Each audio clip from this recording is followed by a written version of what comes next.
Welcome back to the Whiskey. I'm Callum. I'm Sam. Today we're having a look at the Blanton's Gold Edition.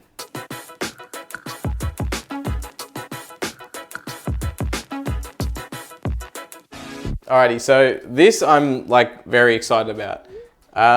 This comes with a few caveats, this kind of review, because I know that there is a lot of negativity around Blantons, and for good reasons. So for us, we have not really seen gold. I've never seen it before, ever. What, the gold? The gold. We've never seen it, we've never tried it, but we've also never looked for it.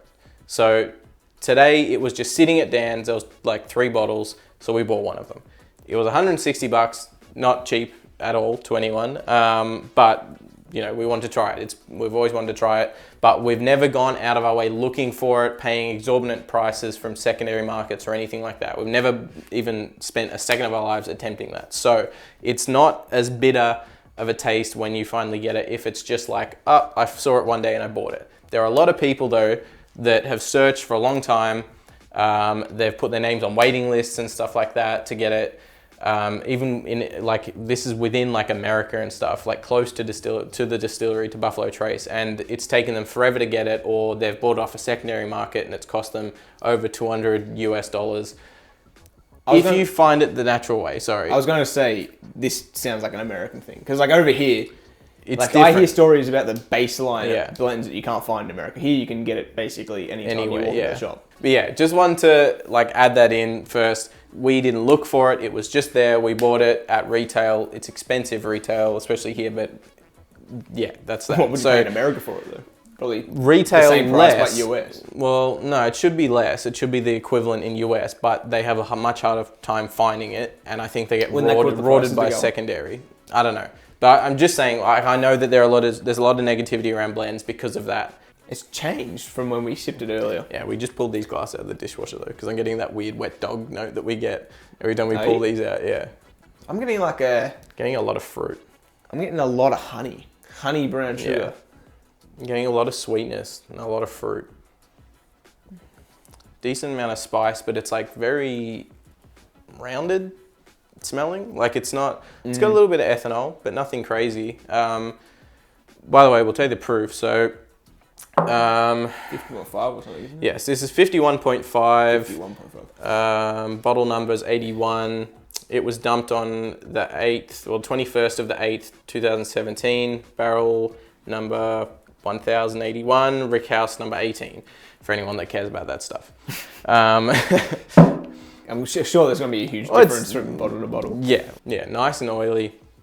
Decent amount of that oak, barrel tannin spiciness. I'm not getting much. But very, very typical bourbon. There's nothing crazy about it. But when we first tried it, when we first brought it home today, there was one thing that stuck out to me. So hopefully we'll see if it's still there when we taste it now.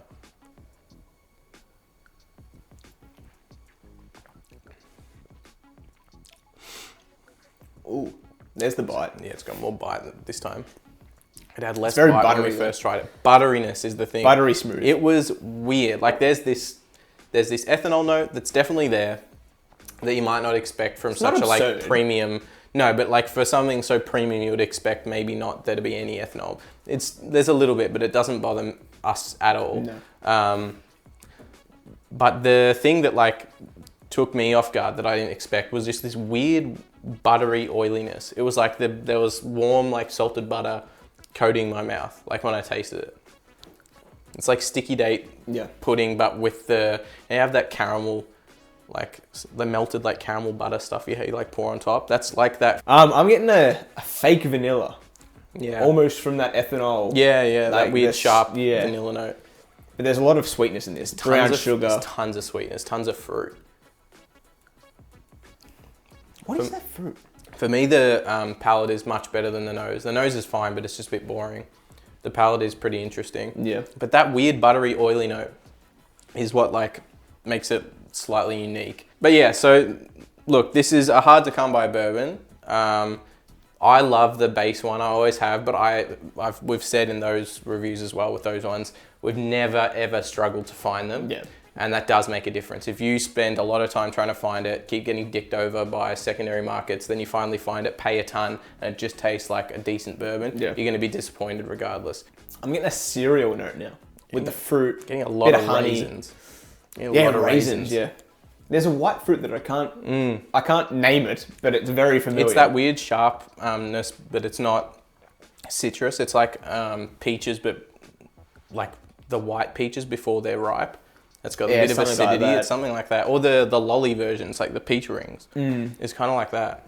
I have to say though, I'm like a massive sucker, so are you, for like aesthetics of bottles. And Blantons have nice bottles, like especially the gold. It's just all, you know, transparent with the gold like trim and writing, and then that big metal gold cork. Like I like it a lot. I reckon it looks sick. It's nice and hefty. Whiskey wise, the flavor and stuff, it's a nice bourbon. I really, really like it. Let's compare it to the baseline, just so we can... Yes, all right. I've never actually realised how different these corks are. Like between the normal and the gold, yeah. Are they all different? Is that a thing? Yeah, no, I think there's 4 or 5, and you're meant to collect them all because they've got a different like pose. Yeah. If you collect them all, you can send them to Blantons or Buffalo Trace, really, and I think that they'll like attach it to a stave and send it back to you. That's pretty cool. It's really sick. But yeah, more gimmicks and stuff, I guess. Like, if you how much money it's going to cost as well. Yeah, I don't know. Ooh. It's a color-wise, like, I mean, there's a lot less in here, but it's much, much darker. The original blends, which I think is the just single barrel private reserve, is meant to be around 6 to 8 years. We're expecting, surely, it's going to be quite a bit older.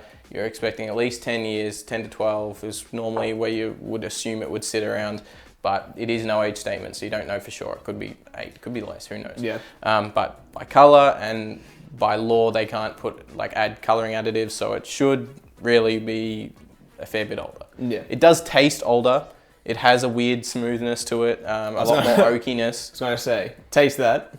This is more raspberries and more stuff. Raspberries, but More the base spice. flavors are the exact same between the two. It's just the gold is cranked up to about 11.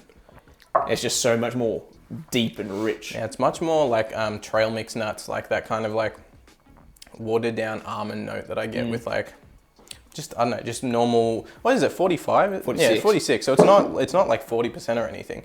But the step up definitely helps like a lot.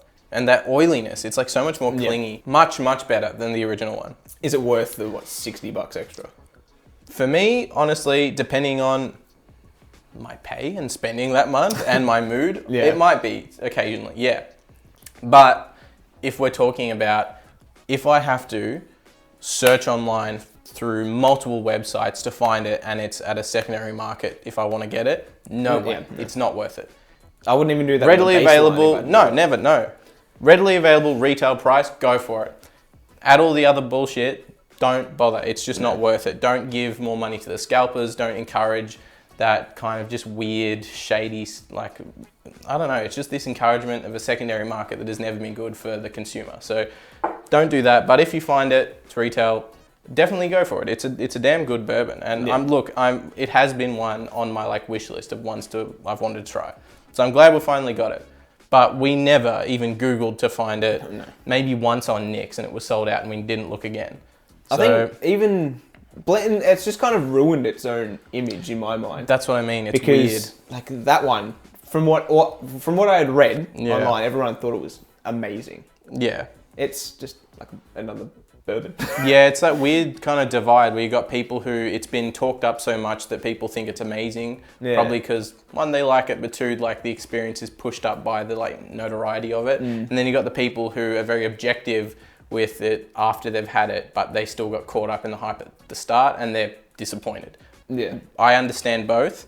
But that's what I'm saying, just retail, price and availability, you're good. Everything else, don't bother, don't encourage it. But yeah, so look, if you've tried either one of these, especially the gold, let us know your opinion on it. Let us know how much maybe you paid for it, because I know a lot of people did pay a lot secondary market, because it does come out in very sparse amounts, both in America and overseas. But yeah, so let us know your opinions on it, and the whole kind of weird Buffalo Trace thing that they do.